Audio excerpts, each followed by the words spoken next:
Bonjour et bienvenue au studio Claude Lost pour le journal des rencontres.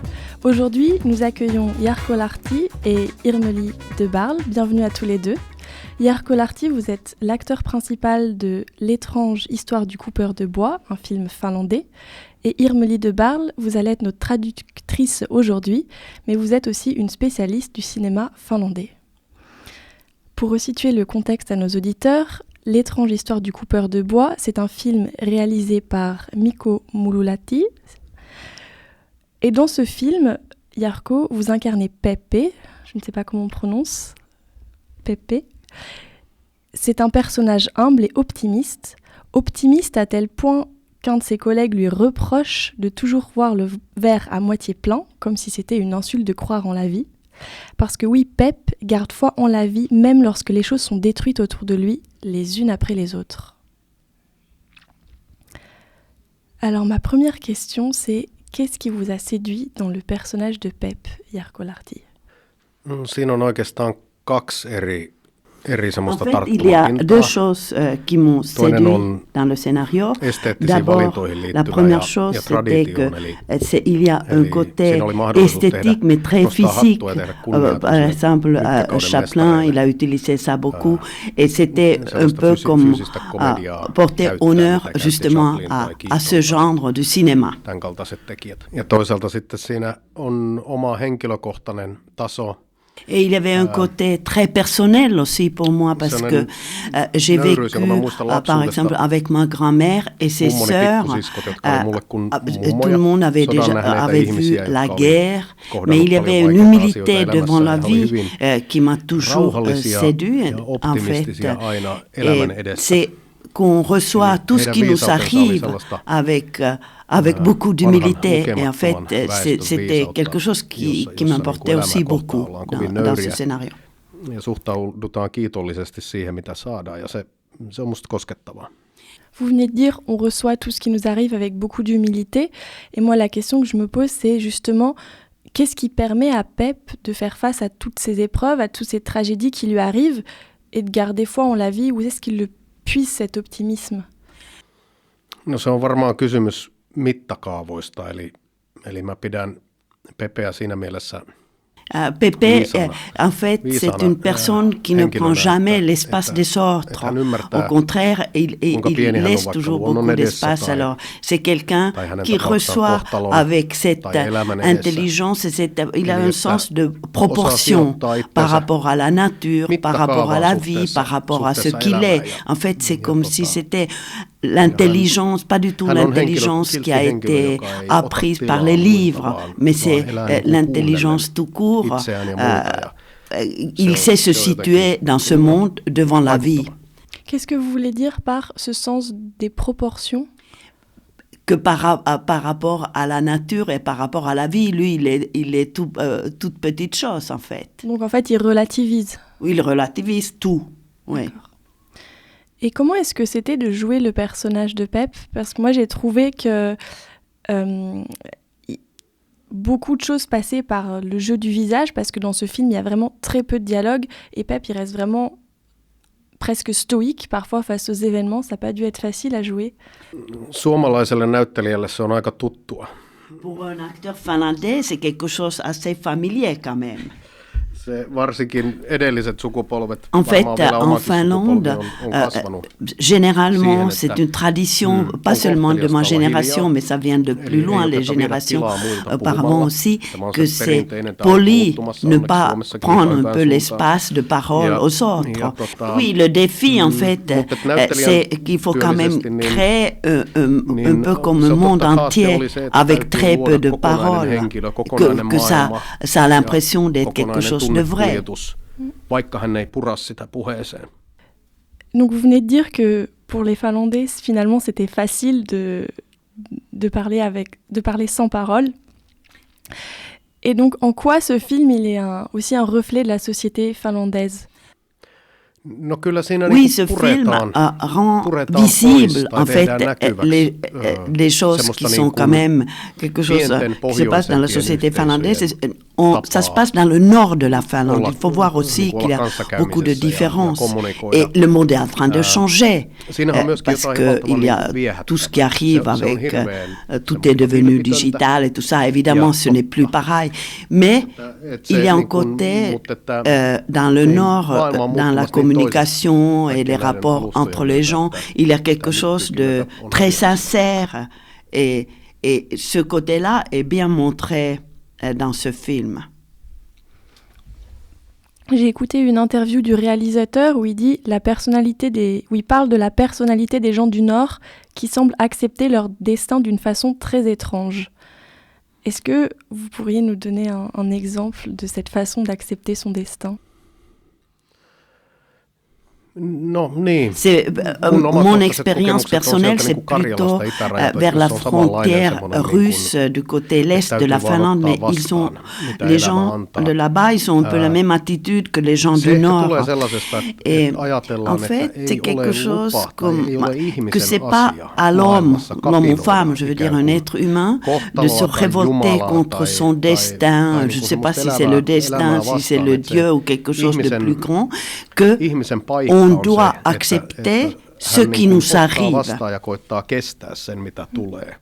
On doit accepter ce qui nous arrive et ça m'aide à comprendre ce personnage de Pep parce que je vous avoue que parfois pendant le film, on avait presque envie de le secouer et de dire mais quand est-ce que tu vas pleurer ou t'énerver parce qu'il y a vraiment tout qui s'écroule autour de lui. Je ne vais pas trop révéler le film mais ça passe par...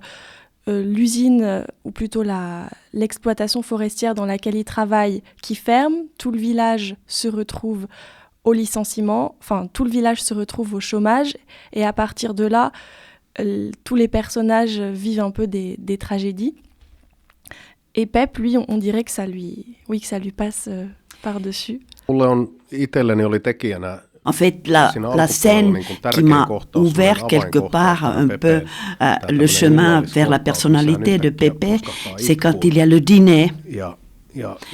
Et là, Pepe, il pleure, il sanglote. Et là, j'ai compris qu'en fait, même si Pepe choisit d'être quelqu'un de bon, quelqu'un de poli, quelqu'un de comme il est, positif, optimiste, tout ça, mais c'est un peu comme s'il choisissait tout ça, qu'il a toutes ces peines et douleurs, il laisse ça en lui, mais il choisit de ne pas les montrer. Et c'est là où moi j'ai compris sa personnalité. C'était grâce à cette scène-là.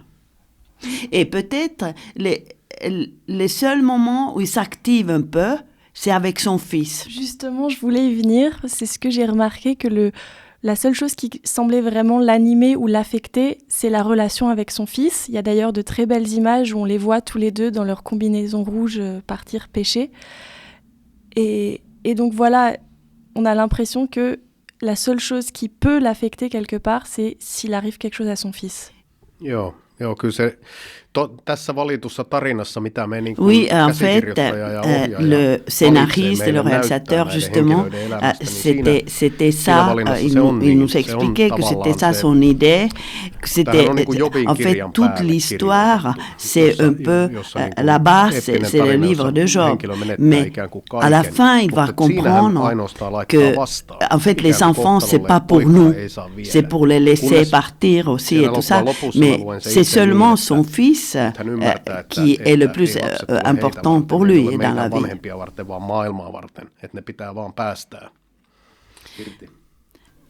Vous avez dit quoi? C'est le livre de Job, J-O-B, de comment on dit Bible. Ah oui, voilà, vous parlez bien de la Bible. Voilà, oui, de la Bible, oui. D'accord, merci.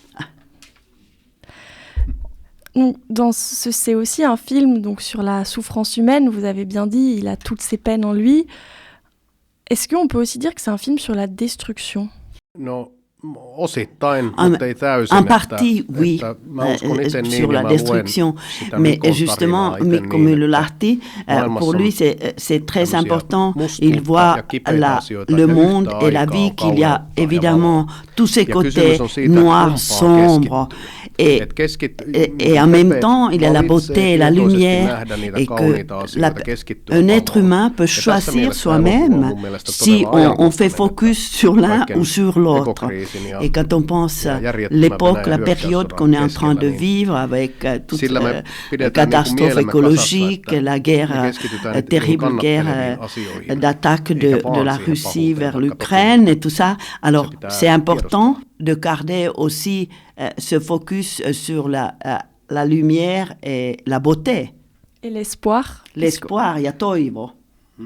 Au milieu du film, il y a une scène assez cocasse où on a un poisson qui sort de la glace, donc un trou qui a été fait pour pêcher, et il est là pendant plusieurs secondes, et il y a un sous-titre qui s'affiche et qui dit, je crois, il faut garder espoir. Joo, kyllä se on niin kuin toivo on il faut y croire. L'espoir. En fait, l'espoir, c'est quelque chose, souvent, quand il y a les débuts, il y a de l'espoir.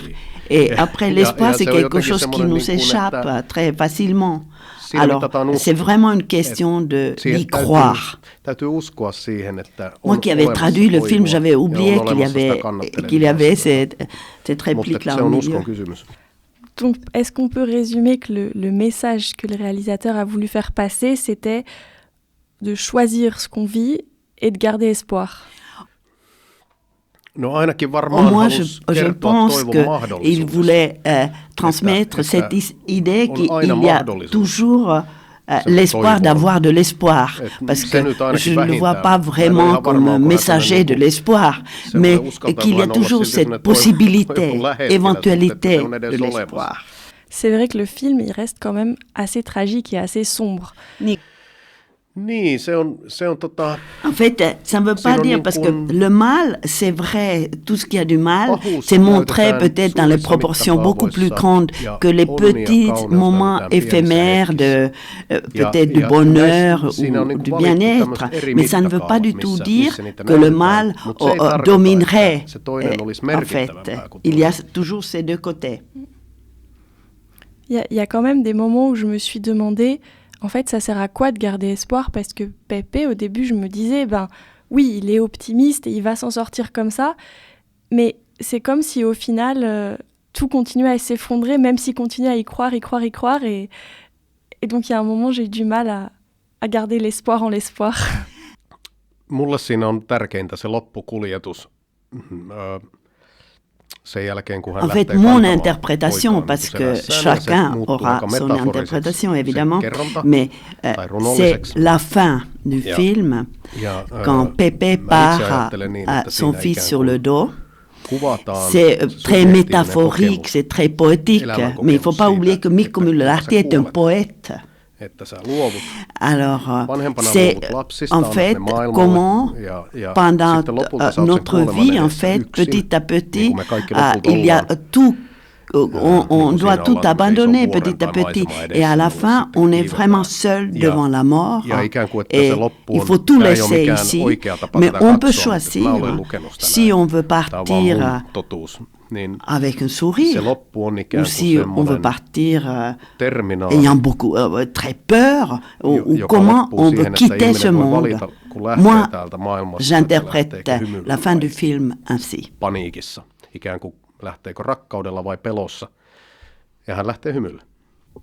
Merci pour cette explication. Je pense qu'il faut garder à l'esprit que c'est un film très métaphorique en fait. C'est vrai que Mikko, comme il est poète, c'est très métaphorique tout au long. Il y a les apparitions, il y a tout le temps, c'est pas du tout réaliste en fait. Mais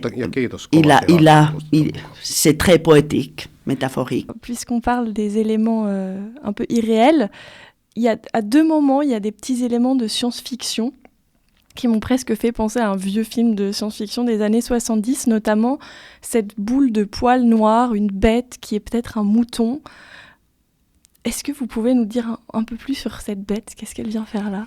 No joo, tietysti en voi puhua niin kuin Mikon puolesta, mutta... Je crois que, comme on avait pas mal parlé des rêves, l'interprétation des rêves, déjà avant le tournage, et Jarkko a travaillé pas mal avec les peuples autochtones, alors il a raconté aussi à Mikko que souvent, par exemple, un chien représentait peut-être comme un messager de la mort, alors peut-être c'est aussi, il ne peut pas parler pour Mikko Myllylähti, il n'est pas sûr, mais il pense que peut-être il y a un lien.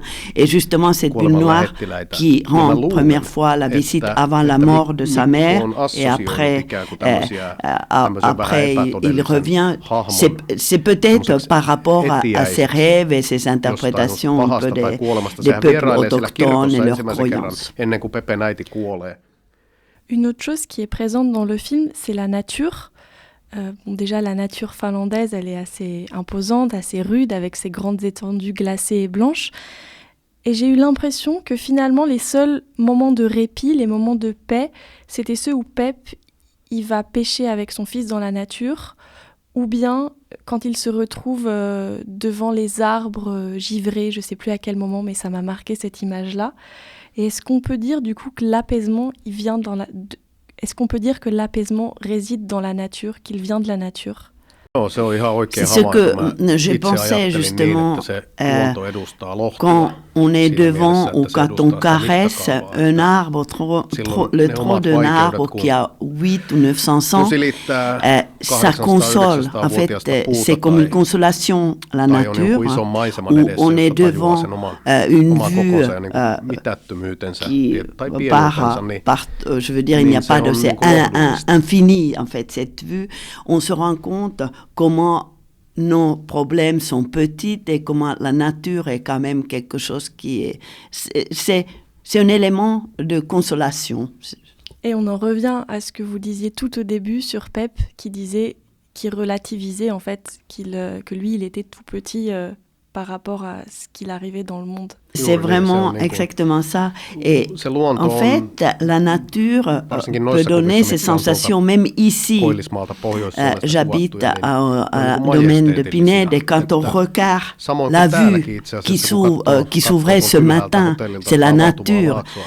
En fait, ça fait beaucoup de bien aussi et ça nous calme, ça nous rend beaucoup plus tranquilles et on se rend compte que, en fait, c'est très majestueux les paysages du nord de la Finlande, mais c'est un peu la même chose ici en fait, que l'homme est si peu de choses et ces montagnes, je sais pas, ces lacs, ces forêts sont là, la nature nous écoute et ne fait rien de nous embêter, et en fait que l'homme pourrait choisir ça aussi. Je suis d'accord. Et Jarkko, c'est pas votre premier film avec Mikko Myllylähti.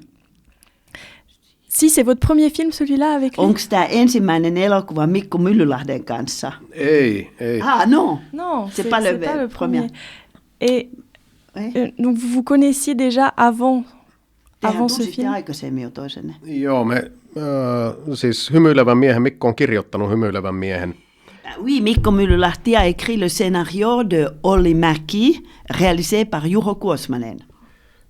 Ja sitten me ollaan tehty yhdessä Mikon lyhytelokuva Tiikeri, jossa mä näyttelin päärooliin, mikä oli Mikon kirjoittama ja ohjelma. Oui, c'est moi-même qui avais traduit ça pour Cannes, Le Tigre, que Mikko Myllylähti avait réalisé, c'était un court-métrage.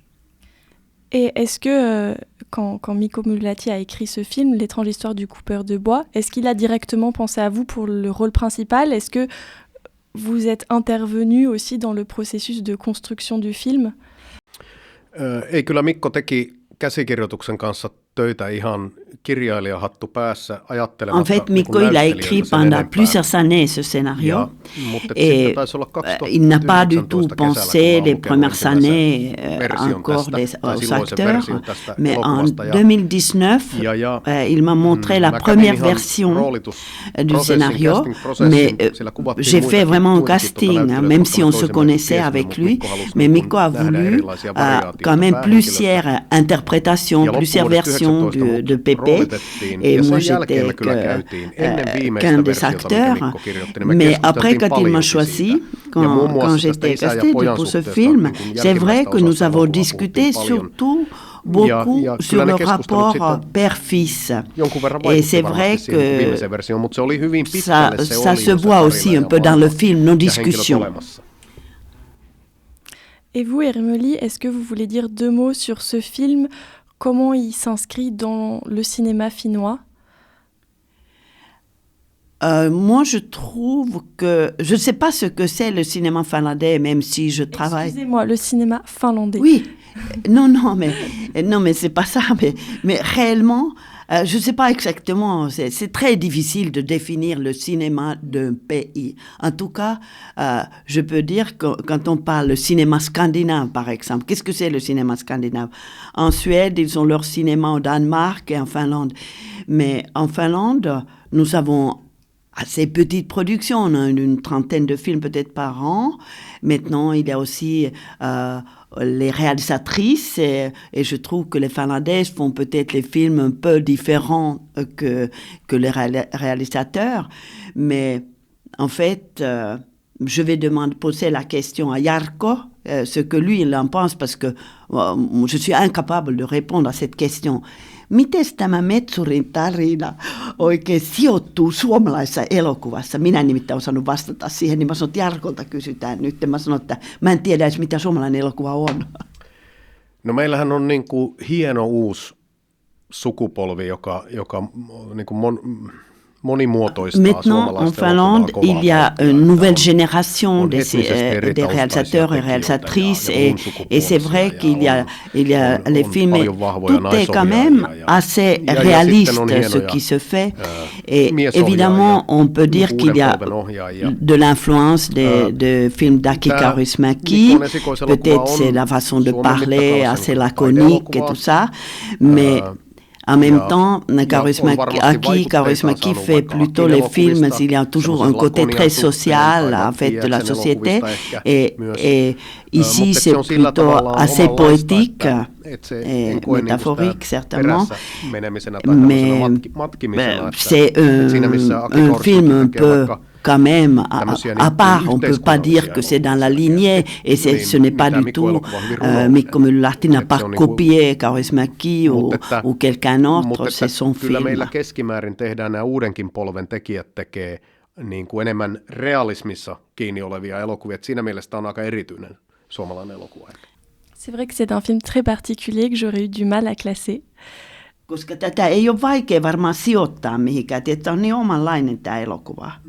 Joo, se on totta. Le cinéma, en fait, c'est une forme d'art assez traditionnelle quelque part, parce que très facilement, en fait, on a toujours envie de les classer, les films, dans les cages quelque part, et c'est peut-être aussi parce que pour les mieux vendre, pour que ça soit distribué, tout ça, que par exemple pour la littérature, pour la danse, pour la poésie, on accepte beaucoup plus, il y a plus d'ouverture quelque part, que on n'est pas obligé d'expliquer ce que c'est, mais peut-être le cinéma c'est encore resté assez traditionnel dans ce sens.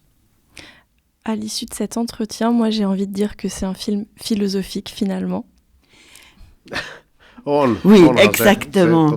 En fait, notre distributeur finlandais nous a interdit d'utiliser le mot comédie philosophique parce que ça se vend pas. Mais ici, en France, je peux vous avouer que c'est exactement ça. Eh ben, je suis ravie d'avoir eu votre éclairage sur ce film parce que je vous avoue être sortie de la salle un peu déroutée, déconcertée, même presque sceptique. Mais maintenant, je vois beaucoup mieux le sens du film. Kiitos paljon. Merci beaucoup. Kiitos paljon. De rien. Mais de ce côté-là, c'est aussi un film réussi parce qu'il déroute et que c'est bien de voir des choses qui déroutent. Oui, parce que les arts ont beaucoup de formes différentes et il y a aussi des parties qu'on n'a peut-être pas besoin de comprendre parce que ça peut fonctionner sur un autre niveau inconscient, etc. Il faut l'accepter. Ne pas tout comprendre. Pour les Français, je sais que c'est très difficile. C'est pas lui qui le dit, c'est moi. Donc vous avez bien entendu, pour cette fin de festival, votre mission, c'est d'essayer d'accepter les films que vous voyez. Merci beaucoup, Jarkko Lahti et Irmeli de Barle, d'être venus en studio ce matin. Merci. On se retrouve demain à midi et à 17h pour la dernière journée des rencontres. Et je rappelle que vous pourrez voir le film L'étrange histoire du coupeur de bois ce soir à 20h15 au navire. À l'issue de la projection, vous pourrez rencontrer Jarkko Lahti. Et vous pourrez revoir le film demain dimanche à 15h à Vals. Bonne fin de festival.